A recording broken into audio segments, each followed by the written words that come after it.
Yan, good morning mga idol. Araw po ngayon ng linggo. Nagaduro kami dito sa Kanyugan. Kasama ko sila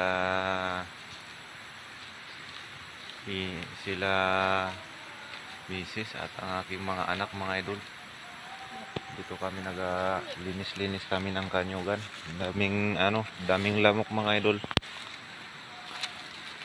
Baka makabawas-bawas pa ito sa ganitong paraan. Napausukan namin.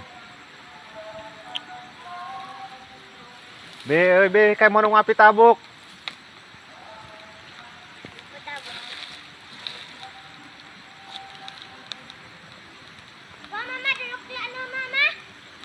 Ayan mga idol, at pakipollow na rin ang aking Facebook page at like at pakishare na rin.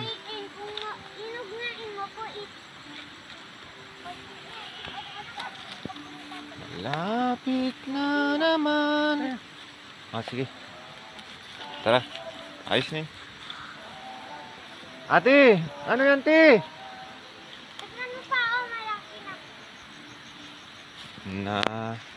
Nangunguha siya ng idol, yung ano ba ito, yung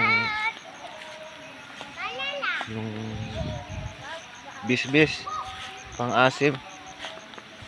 Nilalagay yan sa mga idol, yung nilalagay sa sinigang na isda, hindi kaya sa bagoong.